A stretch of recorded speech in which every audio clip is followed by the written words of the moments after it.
نحمده ونصلي على رسوله الكريم اما بعد فاعوذ بالله من الشيطان الرجيم بسم الله الرحمن الرحيم رب اشرح لي صدري ويسر لي امري واحلل عقدة من لساني يفقهوا قولي ربنا لا تؤاخذنا ان نسينا واخطانا۔ سورہ نساء کے اختتام پہ کچھ سوالات، کچھ ایشوز ہیں جو زیر بحث آ رہے ہیں۔ پہلا ایک میاں بیوی کے تعلق کے حوالے سے ایک سوال تھا، پھر منافقین کے حوالے سے، اب اہل کتاب کا ایک سوال نقل ہو رہا ہے۔ اہل کتاب کہتے ہیں کہ اے نبی، تم سے مطالبہ کرتے ہیں کہ ان پہ ایک کتاب نازل کرو، قرآن کو علاوہ آسمان سے ایک کتاب نازل کرو۔ رسول اللہ صلی اللہ علیہ وسلم کی سچائی کو جاننے کے لیے نت نئے مطالبے کرتے رہتے تھے، ماننا تو تھا نہیں، ان کی ساری صلاحیتیں صرف مطالبہ کرنے میں صرف ہوتی تھیں۔ تو یہ ایک اور مطالبہ ہے ان کا کہ یہ قرآن جو آ رہا ہے اس کو نہیں مانیں گے ہم، ایک کتاب براہ راست ہم پہ نازل کر کے دکھائیں۔ تو اس پہ اب اللہ تعالیٰ کا غضب بھڑکا ہے۔ فرماتے ہیں کہ یہ موسیٰ سے اس سے بھی بڑی چیزیں مانگ چکے ہیں۔ کہنے لگے ان سے ہمیں اللہ کو سامنے لا کے دکھاؤ۔ ان کے اس مطالبے پہ کڑک نے انہیں آ لیا۔ پھر ان کا معاملہ یہ تھا کہ موسیٰ جب کوہ طور پہ گئے تو انہوں نے بچڑے کو معبود بنا لیا۔ یہ ان کے جرائم کا ایک ایک کر کے ذکر ہو رہا ہے۔ طور کو ان پہ بلند کر کے ان سے جب تورات دی گئی تو عہد لیا گیا تھا۔ پھر ان کو یہ تلقین کی گئی تھی کہ جب آپ کو یاد ہوگا سورہ بقرہ میں ہم نے پڑھا تھا کہ شہر میں جب داخل ہونا تو سجدہ کرتے ہوئے داخل ہونا، تو وہاں انہوں نے الفاظ ہی بدل دیے تھے اور پھر وہاں جا کے خوب بدکاریاں کی تھیں۔ پھر ان کو حکم دیا گیا تھا کہ سبت کا جو دن ہے اس کے معاملے میں کوئی زیادتی نہیں کرنا، بلکہ جو احکام دیے گئے ان کی پابندی کرنا، اور ان تمام امور کے بارے میں اللہ تعالیٰ نے ان سے بڑا مضبوط عہد لیا تھا۔ لیکن ہر دفعہ یہ عہد کو توڑتے رہے ہیں، اور اس واسطے ان کے عہد شکنی کی بنا پہ، اللہ کی آیات کے کفر کی بنا پہ، اور نبیوں کے قتل کیے جانے کی بنا، قتل کرنے کی بنا پہ بغیر کسی حق کے، اور ان کے اس قول کی بنا پہ کہ ہمارے دل جو ہیں غلافوں میں محفوظ ہیں، بلکہ حقیقت یہ ہے کہ ان پہ مہر لگ گئی ہے ان کے کفر کے سبب۔ اب یہ تھوڑوں کو چھوڑ کر ایمان نہیں لانے کے، ان کے کفر کے سبب اور مریم علیہ السلام پر ان کی بہتان عظیم کے سبب، اور ان کے اس قول کے سبب کہ ہم نے مسیح عیسیٰ ابن مریم اللہ کے رسول کو قتل کر دیا، یہ ان کے جرائم ہیں۔ اور پھر اس کے بارے میں تو اللہ نے رک کے واضح کیا ہے کہ ان کی غلط فہمی ہے، کوئی قتل نہیں کیا، کوئی سلیب نہیں دی، معاملہ بالکل مشتبہ تھا ان کے اوپر۔ اور یہ جو عیسائی ہیں جو اس معاملے میں اختلاف کرتے ہیں، یہ بھی شک میں پڑے ہوئے ہیں، ان کے پاس کوئی نہیں ہے، صرف اپنے وہام کی پیروی کر رہے ہیں۔ انہوں نے یقیناً انہیں قتل نہیں کیا، اللہ نے انہیں اٹھا لیا تھا، اور اللہ زبردست بھی ہے اور حکمت والا بھی ہے۔ تو ان سارے جرائم کی بنا پہ ان پہ لعنت ہو چکی ہے، یہ مطالبے ہی کرتے رہیں گے، یہ ایمان نہیں لائیں گے۔ اور آخر میں ان کے ساتھ کیا ہوگا کہ ان میں سے کوئی نہیں ہے اہل کتاب میں سے مگر وہ کہ اپنی موت سے پہلے اس قرآن کو وہ مان لے گا۔ ماننے سے مراد ایمان لانا نہیں ہے، بلکہ یقین کر لے گا۔ ایک ایمان ہوتا ہے جو بلا تصدیق قلب کیا جاتا ہے، یعنی حقیقت اتنی واضح کہ اس کا انکار ہو ہی نہیں سکتا۔ تو یہ وہ پیشگوئی ہے جو کی جا رہی ہے کہ اپنی موت سے پہلے یہ سب دیکھ کے جائیں گے یہ لوگ، اور قیامت کے دن پھر یہ قرآن ان کے خلاف گواہی دینے والا بنے گا۔ یہ اللہ تعالیٰ کا ان کے بارے میں فیصلہ ہے۔ اور پھر ان کے جرائم کا سلسلہ بھی جاری ہے کہ ان کی انہی حرکتوں کی بنا پہ جو حلال چیزیں ان کے لیے تھیں وہ حرام کر دی گئیں، اور ان کے جرائم کی بنا پہ جو اس میں لوگوں کو اللہ کی راہ سے روکنا ہے، اور ان کے حرام خوری یعنی سود خوری کی بنا پہ، حالانکہ ان کو اس سے روکا گیا تھا، اور اموال باطل لوگوں کے اموال باطل طریقے سے کھانے کی بنا پر، ان سب امور کی بنا پر ان پہ لعنت کی گئی، ان کے لیے سزا، اور قیامت کے دن ان کو دردناک عذاب دیا جائے گا۔ یہ ان کے جرائم ہیں جو اللہ تعالیٰ گنا رہے ہیں کہ معاملہ یہ ہے کہ تم مانگ رہے ہو ہم سے کتاب کہ آسمان سے تم پہ نازل کریں۔ کبھی اپنی تاریخ میں دیکھا ہے تم کرتے کیا رہے ہو؟ جب کبھی تمہارے ساتھ ہدایت کا معاملہ کیا گیا ہے تم نے یہ رویہ اختیار کیا، اور ہم آخری موقع تمہیں دے رہے ہیں تو بجائے اس کے کہ تم اسے مانو تم پھر اسی مطالبے کے اوپر کھڑے ہوئے ہو۔ تو یہ اس پہ ایک بڑا سخت تبصرہ جو اللہ تعالیٰ نے کیا ہے۔ پھر یہ واضح کیا کہ یہ کس بنیاد پہ کتاب مانگتے ہیں۔ ہم تو جس طریقے سے نبی تم پہ وحی کی ہے ہم نے اس سے پہلے سب جانتے ہیں، نوح پہ نبی کی وحی کی ہے ہم نے، اس سے پہلے کے جو اس کے بعد کے جو نبی تھے ان پہ وحی کی ہے ہم نے، ابراہیم پہ وحی کی ہے، اسماعیل پہ، اسحاق پہ، یعقوب پہ، ان کی اولاد پہ، عیسیٰ پہ، ایوب پہ، یونس پہ، ہارون پہ، سلیمان پہ، ان سب پہ ہم نے وحی کی ہے. داؤد کو ہم نے کتاب دی. ان سارے رسولوں پہ جن کا قصہ ہم تمہیں سنا چکے ہیں اس سے پہلے، ان پہ وحی کی. بہت سے رسول ایسے ہیں جن کا قصہ نہیں سنایا، ان پہ بھی وحی کی. موسیٰ سے ہم نے کلام کیا. تو یہ یہودیوں کو کیا معلوم نہیں ہے؟ یہ پہلی دفعہ وحی اتر رہی ہے. ان کو نبوت کی پوری تاریخ معلوم ہے. اسی طریقے سے وحی اترتی رہی ہے، ایسے ہی کتابیں آتی رہی ہیں. کس طرح مطالبہ کرتے ہیں؟ یہ نہیں مانتے تو نہیں مانے. اللہ نے بہرحال گواہی دے دی ہے کہ جو اس نے نازل کیا ہے وہ اپنے علم کے ساتھ نازل کیا ہے. یہی گواہی فرشتے دے رہے ہیں اور اللہ ہی کی گواہی کافی ہے. نہیں مانتے تو نہ مانے، ان کو چھوڑو. پھر اس کے بعد یعنی یہ گفتگو کیا ہو رہی ہے؟ یہ بنی اسرائیل کے جرائم ہیں، یہود کے جرائم ہیں. اور اس کے بعد ساتھ میں اب عیسائیوں کو بھی لے لیا ہے اور یہ فرمایا کہ اے اہل کتاب، دیکھو اپنے دین میں تم غلو مت کرو اور اللہ پر حق کے سوا کچھ اور منسوب نہ کرو. مسیح ابن مریم اللہ کے رسول تھے، اللہ کا کلمہ تھے جو انہوں نے مریم کی طرف القا کیا، وہ اس کی روح تھے. تو بس تم ایمان لاؤ اللہ پہ، اس کے رسولوں پہ. اور دیکھو یہ نہ کہو کہ خدا تین ہے، باز آ جاؤ، یہ تمہارے لیے بہتر ہے. اللہ تو ایک ہی ہے، وہ پاک ہے. یہ کیسے ممکن ہے کہ اس کا بیٹا ہو؟ اس کا ہی تو ہے جو کچھ آسمانوں میں ہے، جو کچھ زمینوں میں ہے، اور اللہ ہی کارساز ہونے کے لیے کافی ہے. یہ ہے توحید کی دوسری دلیل. اس کو سمجھنے یہ کیا چیز ہے. توحید کی پہلی دلیل ہم نے پڑھی تھی، وہ دلیل یہ تھی کہ جس نے یہ پوری کائنات بنائی ہے، جو پال رہا ہے، جو کھلا رہا ہے، جو پلا رہا ہے، تو عبادت بھی اسی کی ہونی چاہیے نا. یہ پہلی دلیل تھی.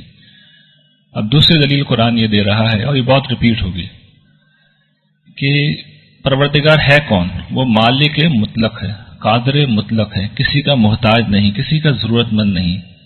تو یہ بتاؤ اس سے کسی شریک کی، کسی بیٹے یا بیٹی کی ضرورت کیوں پیش آئی؟ اس دنیا میں جب ہم کوئی شراکت کا معاملہ کرتے ہیں، کاروبار کرتے ہیں، تو اس کی کوئی وجہ ہوتی ہے نا. ہم سارا سرمایہ خود نہیں لگا سکتے، آدھا ایک شخص لایا، آدھا دوسرا لایا ہے. ساری نگرانی خود نہیں کر سکتے، تھوڑا وقت ایک صاحب دیکھیں گے، تھوڑے وقت دوسرے صاحب دیکھیں گے. اچھا، سارا رسک خود نہیں لے سکتے، اس لیے کچھ سرمایہ ایک نے لگایا، کچھ نے اپنا سرمایہ لگایا کہ اگر ڈوبے تو سارا سرمایہ ایک جگہ نہ ڈوب جائے. تو یہ بتاؤ کہ اللہ کو اس میں سے کون سا حضور درپیش ہے؟ وہ تو پیچھے دیکھ چکے ہیں ہم کہ نہ اسے اونگ آتی ہے نہ نیند ہوتی ہے، اس کی کرسی حاوی ہے، وہ سب نگرانی کرتا ہے، تھکتا نہیں ہے، اس کو کسی کی ضرورت نہیں ہے، کسی کا محتاج نہیں ہے، وہ اپنی ذات میں قائم ہے، سب کو زندہ رکھے ہوئے ہے. سب کچھ اسی کی ملک ہے. جو یہاں پہ بات بیان کی جا رہی ہے کہ اسی کی بادشاہی ہے. تو اس کو شریک بنانے کی ضرورت کیا ہے؟ کیا وہ معاذ اللہ رات کو سو جاتا ہے کہ اس کا بیٹا ایک آ کے رات کو نگرانی کرے گا؟ اس نے بتا دی ایسی تو کوئی بات نہیں. کیا اسے اونگ آ جاتی ہے کہ ان لمحوں میں، اس کے آرام کے لمحوں میں اس کی بیٹی نگرانی کرے گی دنیا کی؟ اس میں سے کیا عذر ہے جو اسے درپیش ہوتا ہے؟ یا تو اس کے متعلق تم ثابت کرو. تو قرآن نے بتا دیا سبحانہ، وہ پاک ہے، ایسی ہر چیز سے پاک ہے، اور اس بات سے بھی پاک ہے اس کا کوئی بیٹا ہو. اسے اپنی کنٹینیوشن کی کوئی ضرورت نہیں ہے. انسان تو مر جاتا ہے، اس لیے بیٹا چاہیے، اس لیے بیٹی چاہیے ہوتی. وہ زندہ ہے، حی لا یموت، وہ کبھی نہیں مرتا. اسے کیا ضرورت ہے؟ تو یہ بتاؤ کہ اس کو کسی شریک کی، اس کو کسی بیٹے کی، اس کو کسی بیٹی کی کیا ضرورت لاحق ہے؟ پہلے یہ بتاؤ، بعد میں دعویٰ کرو. تو یہ قرآن نے یہ دلیل ہے جو بار بار ریپیٹ ہو رہی ہے، کیونکہ مشرکین کا بھی عقیدہ تھا کہ اللہ کی بیٹیاں ہیں. تو یہیں پہ اللہ تعالیٰ نے اس کی عیسائیوں کے حوالے سے وضاحت کی ہے. پھر اب یہ سورت کے اختتام پہ ایک سوال ہے جو لوگ کر رہے ہیں. سوال ان کا یہ ہے کہ لوگ فتویٰ پوچھ رہے ہیں کہ اے نبی تو تم بتاؤ نے کلالہ کے بارے میں. کلالہ وہ سورہ نساء کے شروع میں ہم دیکھ چکے ہیں کہ وہ رشتہ دار یہاں پہ مراد ہیں جو نہ اصل میں ہوں نہ فرع میں. اصل سے مراد یہ کہ پیرنٹس میں سے کوئی نہ ہو، ماں باپ، نانا نانی، دادا دادی. فرع کا مطلب یہ بیٹا بیٹی، نواسا نواسی، پوتا پوتی. اس کے علاوہ جو رشتہ دار ہوتے ہیں، بھائی بہن، چچا، تایا، خالہ، پھوپھی، یہ کلالہ رشتہ داری ہوتے ہیں جن سے اصل اور فرع کا تعلق نہ ہو. قرآن دو تین اس کے معنی ہوں، لیکن قرآن ان معنوں میں یہاں پہ اسے استعمال کر رہا ہے.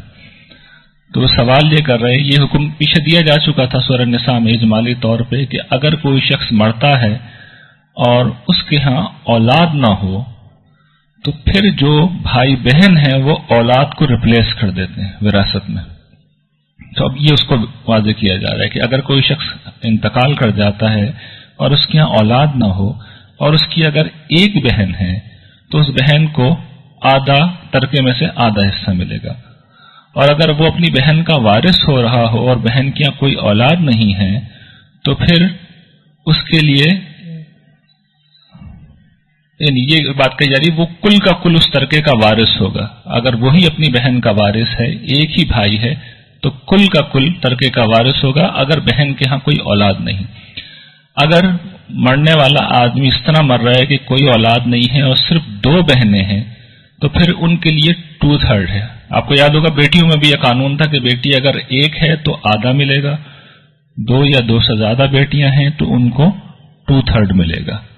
اور پھر یہ کہا جا رہا ہے کہ اگر بھائی بہن اس طریقے سے ہوں کہ مرد بھی ہیں عورتیں بھی ہیں تو پھر اصول یہ ہے کہ مرد کو 2 عورتوں کے برابر، وہ میں نے کل بتایا تھا. یہ آپ دیکھ لیجیے ایگزیکٹلی وہی ضابطہ ہے جو بیٹے بیٹیوں کے لیے ہے، تو اس کو اللہ تعالیٰ نے یہاں پہ بیان کر دیا.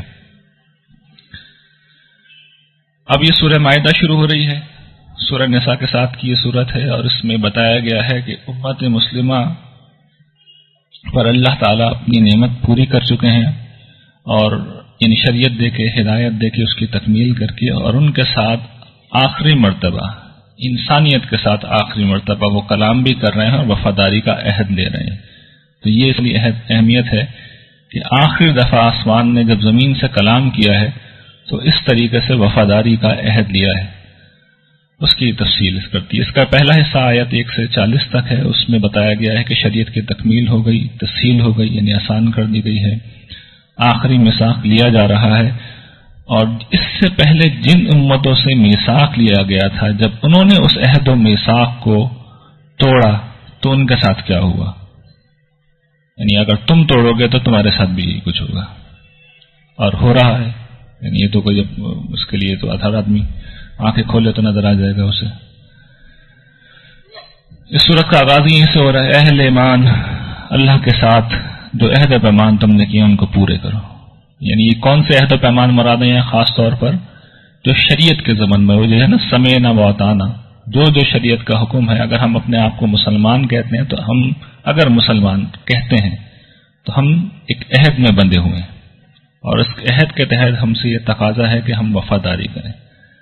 یہ ایک مختصر سی تمہید ہے. اس کے بعد فوراً اب اصل مضمون پہ آ گئے ہیں، وہ یہ کہ تسہیل کا مضمون ہے، آسانیاں کی جا رہی ہیں تمہارے لیے. سارے وہ چوپائے جو مویشیوں کے قسم سے ہیں سب حلال کر دیے گئے ہیں، کوئی اس میں ایگزمپشن نہیں. جو ایگزمپشن ہے وہ آگے وہ تلاوت ہم کر کے بتا دیں گے، ابھی نیچے آ رہے ہیں وہ. اس میں اگر کوئی استثناء ہے دوسرا وہ یہ کہ جب تم حالت احرام میں ہو تو پھر ان کا شکار نہ کرو، ادروائز سارے تمہارے لیے مویشی جو ہیں چوپائے کی قسم کے مویشی وہ جائز ہیں. پھر دوسری بات جو تنبیہ ایک اللہ تعالیٰ نے کی ہے وہ یہ کہ تمہیں جو رعایت جب دی جا رہی ہے اس کے نتیجے میں ایسا نہ ہو، یعنی اوپر کہا گیا ہے نا کہ حالت احرام میں شکار نہ کرو، تو اسی سے تنبیہ کی جا رہی ہے کہ یہ جو اللہ کی شاعر ہیں ان کو حلال مت ٹھہراؤ. شعیرہ لفظ ہوتا ہے جس کی جمع شاعر ہے. شعیرے کا مطلب ہوتا ہے علامت، یعنی کچھ چیزوں کو بعض بڑے بڑے حقائق کی نشانی بنا دیا گیا، انہیں علامت بنا دیا گیا ہے. بیت اللہ الحرام، اللہ کا گھر، اب اللہ تعالیٰ تو نہیں رہتے وہاں پہ، لیکن ایک نشانی بنا دیا گیا ہے کہ ہم جب وہاں جاتے ہیں تو گویا کہ ہمیں نفسیاتی طور پہ احساس ہوتا ہے کہ ہم اللہ تعالیٰ سے مل رہے ہیں. تو یہ شعیرے کا مطلب ہوتا ہے. تو اللہ تعالیٰ کہہ رہے ہیں کہ جس طریقے سے ایک ہم نے بات کہی ہے، باقی بھی جتنے شاعر ہیں اس کو حلال مت ٹھہرانا، ان کی حرمت کا خیال رکھنا. اس کے بعد ان کی لسٹ دی گئی ہے، اور پھر یہ بتایا گیا ہے کہ دیکھو تمہارے ساتھ جو کچھ ہوا ہے تمہیں مسجد حرام سے روکا گیا، تو ان لوگوں کی اب دشمنی تمہیں زیادتی کرنے پہ آمادہ نہ کریں. حصول مسلمانوں کا کیا ہے؟ وہ یہ ہے کہ نیکی اور تقوی کے کاموں میں تعاون کریں، اور برائی کے کاموں میں، حق تلفی کے کاموں میں، زیادتی کے کاموں میں تعاون نہ کریں. اور اللہ سے مسلمانوں کو ہمیشہ ڈرنا چاہیے، اللہ تعالیٰ بہت سخت عذاب والے ہیں. پھر وہ جو ما اطلاق کہا گیا تھا، ایگزیمشن کیا ہے؟ حرمت کن چیزوں کی ہے؟ مردار نہیں کھا سکتے، خون خنزیر کا گوشت ہے، غیر اللہ کے نام پہ پکارا گیا ہے، گلا گھوٹ کے جو مرا گیا ہے، چوٹ کھا کے جو مرا ہے، گر کے جو مرا ہے، سینگ لگ کے جو مرا ہے، جس کو کسی درندے نے پھاڑ کھایا ہو، اگر مرنے سے پہلے ذبح کر لیا تم نے تو ٹھیک ہے، ورنہ وہ بھی ناجائز ہے۔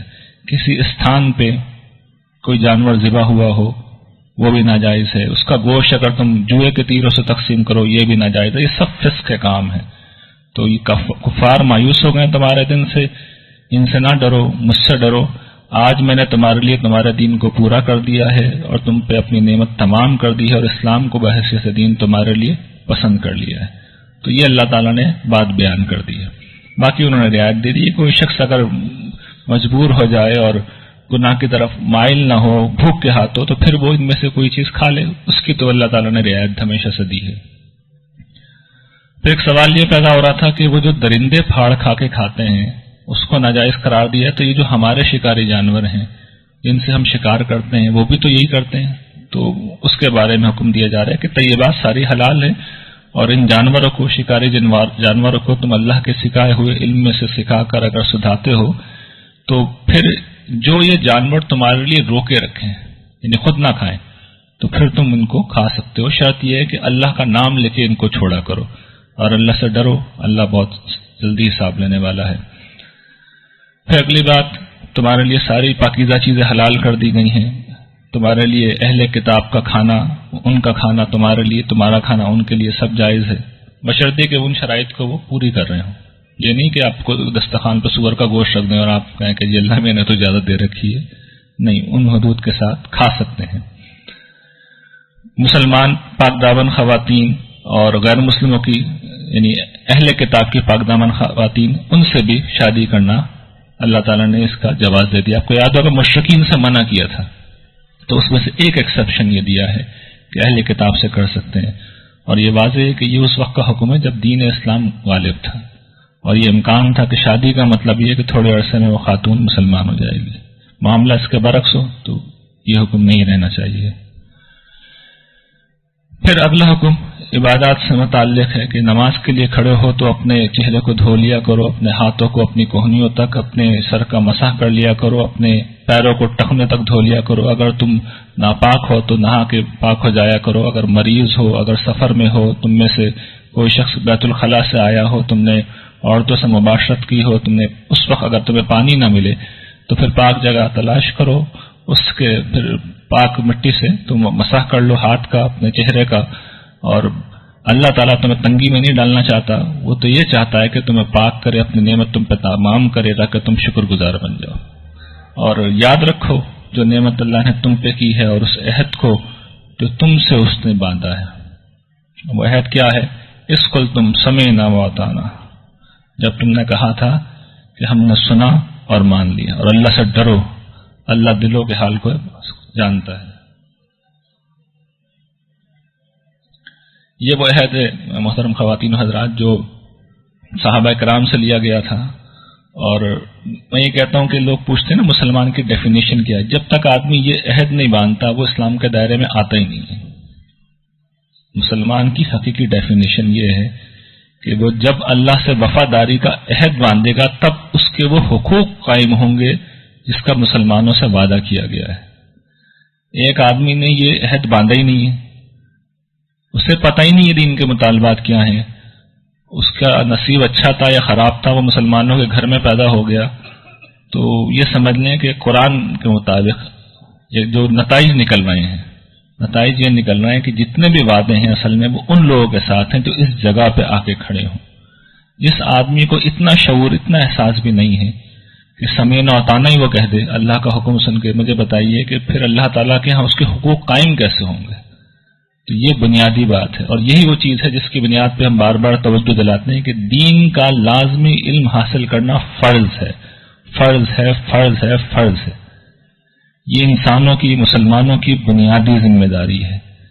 آپ لوگ بہت کچھ دین کے نام پہ سنتے ہیں، لیکن دین کے مطالبات کیا ہیں ان کو سیکھنا، ان کا جاننا یہ لازمی ہے، یہ فرض ہے۔ یہ اگر نہیں کیا تو پھر آپ اندازہ کر لیجیے، جب یہی نہیں پتا کرنا کیا ہے تو پھر جو شخص اٹھے گا آپ کو کوئی ایک بات کہے گا، کوئی دوسری بات کہے گا، آپ اپنے اخلاص میں اس کے پیچھے چلے جائیں گے۔